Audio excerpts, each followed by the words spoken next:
Hello, everyone, this is Gay Movie Recapped. Call Me By Your Name is a timeless romance. In a way it can be compared to Brokeback Mountain. It is not bound by so-called sexual orientation. Love is love, and it has nothing to do with gender. The film combines Timothy's face, the Italian summer and the passionate love. Today we bring you the romance Call Me By Your Name.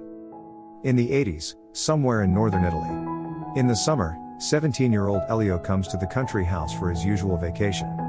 His father, a university professor, invites a student to come and act as his assistant at this time of the year.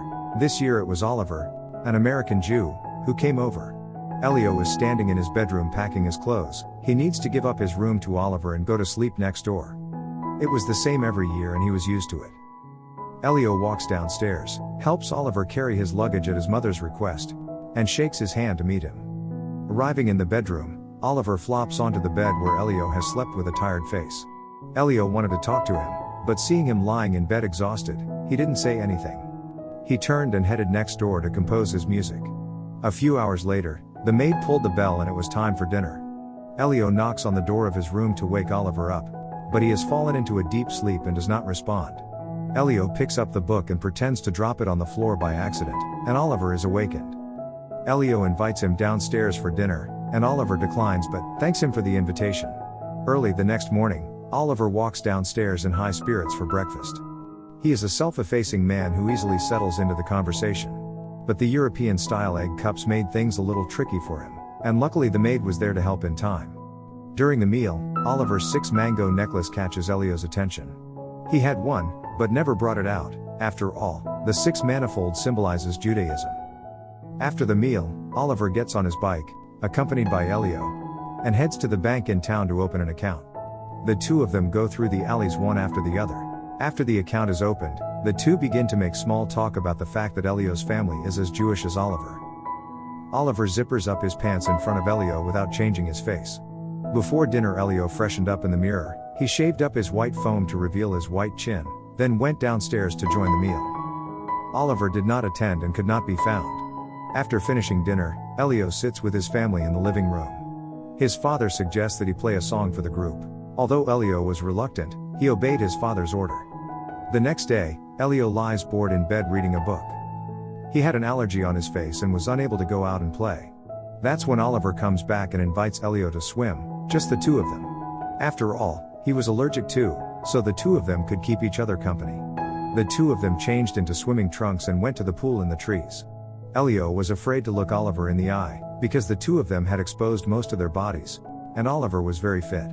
They hadn't played for a while when Elio's mother came over to pick apricots and Oliver volunteered to help. After picking the apricots, they went to the grass. Elio played his guitar and Oliver sunbathed. They talked from time to time and felt very comfortable now. After a while, they talk about music and Elio asks Oliver to follow him. They went to the living room and Elio took the initiative to show his skills. The piano is moving, the summer day is romantic, the person in front of him is heartwarming, and Oliver is a little mesmerized. Elio sits on his bed and writes down his self-condemnation for his day with Oliver. He is worried that Oliver does not like him. Elio finishes writing his notes and leaves the room in distress. The wind flips his notes: teenage sorrow, magnificent and wandering. Elio sits in the shade with his headphones on, writing his music. Behind him, his father is talking to Oliver, and Elio doesn't know what to say. In the late afternoon, Elio is a little confused by the sun. Oliver is lying on the slab reading a book. He calls Elio over and says he wants to share a book. Elio is a little confused and slowly walks to his side. Just picking up the book, suddenly Oliver rolled over and fell into a pool of water. Elio came to his senses and subconsciously reached out to pull him in, but it was too late. At the end of the night, Oliver has already gotten acquainted with the people in the neighborhood and has become the dream man of thousands of girls, dancing with beautiful girls at the dance. Elio and his friends are sitting around drinking and talking. Oliver is a passionate American on the dance floor, leading the frenzied atmosphere. Elio finally couldn't stand it anymore and came to the dance floor to dance with Marzia, a young girl, and the two were right in front of Oliver. After the dance, Elio and Marzia came to the grass. The atmosphere is ambiguous and dimly lit, but at the last moment they restrain themselves in time. The next morning, Elio tells his father about last night's ambiguous affair, actually to Oliver who is aside. But Oliver doesn't seem jealous, and encourages Elio to cheer up. New antiquities have been discovered in the lake next to the town, and the father decides to take Oliver and Elio to study them. As they prepare to leave, Chiara, with whom Oliver had a hot dance last night, comes to the door. Chiara asks Elio to set her up with Oliver and decides to go with them today. After getting ready, Oliver and Chiara walk out of the house. The moment he saw Elio, he immediately took Chiara by the arm, and in front of Elio, he kissed Chiara. It is obvious that Elio's words just now made him jealous. Oliver sat alone in the car and Chiara rode off by herself. Apparently, Oliver refuses her company. Elio reminds him that no one can sit in the front and that they both must sit in the back. The two men stood on either side of the car talking about women. Neither one was willing to give in and had to show that they had a lot of emotional experience. A battle that stopped when the father came out. Arriving at the destination, the sculpture has just been fished out of the lake. Oliver took the sculpture, Elio took the initiative to show weakness, and the two shook hands and made peace. The lake is still undergoing salvage, which is a big job. Perhaps a new Venus, the goddess of beauty, is about to be born. After the afternoon work, they play around the lake. Oliver and Elio's relationship gradually mends and they drive back to the villa together. Elio suddenly remembers that he still has a date with Marzia tonight. When Elio arrives on his bike, the grass is long empty and it is clear that he missed it. Early the next morning, Oliver is already out. Elio plays the piano. Summer is still here, and love is distressing. He picks up a book with a sheet of afterthoughts written by Oliver inside. Elio puts the book down and wanders back and forth in the room. He wants to go to Oliver's room. But the maid suddenly appears, and Elio rushes to the next room. After the maid leaves, Elio quietly comes to Oliver's room, lies on the bed where Oliver slept, and feels Oliver's presence with everything he has. Elio suffers from a crush, and he goes out to the balcony to watch Oliver's whereabouts. When the power suddenly goes out in the afternoon, Elio lies on his parents' laps, listening to his mother's narration in German of 7 Days of Talk. A story about the love of a knight and a princess. The next day by the pool, Elio and Oliver talk about the story his mother told yesterday. And Oliver hears a different meaning in the story. Oliver has to go to town on business and Elio decides to follow. And they ride their bikes. In front of the cafe, Oliver stops the car, goes in and buys a pack of cigarettes and lights them for Elio with his own hands. After the errand, they went out to the fields to ride their bikes and spread out. They inadvertently rode into the village, asked a grandmother for a glass of water, and then hit the road again. Elio's secret base was revealed to Oliver. It was a small lake with crystal clear water and shady greenery. Here they began to talk, and for the first time, Oliver bluntly stated that he wanted to get to know Elio better. They were lying side by side on the grass, and Oliver couldn't resist touching his lips lightly with his hand. But Oliver's wound accidentally gets infected and the two have to stop their flirtatious actions and return to the villa. A couple arrives and loudly expresses their views on society at the dinner table. They are like a surprise robbery, no one can interrupt. Elio is so bored that he looks down to eat and suddenly gets a nosebleed. According to the original story, at this time, Oliver is rubbing his lower half with his foot. Elio rushed to get ice to stop the bleeding. Oliver was a little relieved and rushed over to him.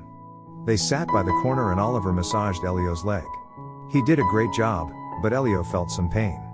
After the session, Oliver rides out and meets Marzia with a friend who comes to visit. It is clear that Marzia is targeting Elio. Oliver has no choice but to ride away. Later in the afternoon, Elio and his mother talk about Oliver. As an outsider, his mother can immediately see Oliver's preference for Elio. His mother's words make Elio stay calm for a long time. He sat at the door waiting for Oliver's return until late at night. Elio lies in bed exhausted and deep in thought. When Oliver comes back, Elio says quietly, "Oliver is a traitor," and turns off the light to sleep.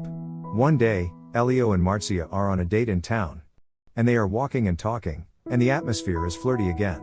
At night, they lie on the grass, still without the most important step. Back home, Elio seems to recognize something after his date with Marzia. He writes a letter begging Oliver not to be cold to him. The next day, Elio finds a letter back from Oliver, which reads, "See you at midnight." Elio can't help but kiss the letter and his heart fills with joy as he looks forward to midnight. After lunch, a same-sex couple arrives, and Elio's parents don't discriminate. Elio spent the afternoon helping to entertain the guests. It's not until late at night that the crowd disperses and Elio arrives on the balcony, where Oliver has been waiting for a long time. They go to the bedroom, where the ambiguity continues in the dim light. Outside, the cicadas chirp, as they reach the climax of their souls. The next morning, they leave the villa early on their bikes and go for a swim by the lake. Elio is a little cold on the way. Oliver is afraid that Elio will blame himself. After all, he was the one who took the initiative last night, pulling the teenager to the border of desire. When they return to the villa, they each return to their rooms. Oliver looks at the marks left behind last night and violent worry rushes through his mind. And he decides to demand answers straight away. Oliver finds Elio and is overwhelmed with joy to find that he is still responsive to him. At dinner time, Oliver told the crowd he was going to town and left immediately. Elio rushes to town and says he wants to be with him. And some small intimacy between the two ensues from time to time. Elio returns home, lies in bed, and plays with a ripe peach. When it's over, he puts on Oliver's shirt and runs out to find Oliver. Marcia arrives unexpectedly and asks him why he has disappeared for days. Elio is incoherent and Marcia understands that this man no longer belongs to her and turns to leave. A few days later, Oliver has to go to a faraway place to study. Elio's parents see him off in person and agree to Elio going with him. Oliver gets on the bus, says goodbye to them and returns to his seat, where Elio has been waiting for a long time. Arriving at their destination, they dash through the mountains, laughing and joking around the town at night. The fun is always short-lived. Oliver has to take the train home. Elio came to the station to say goodbye. A summer romance that may be about to come to an end. Elio watches Oliver leave. After the train disappears, he wanders through the station, unable to hold back his tears.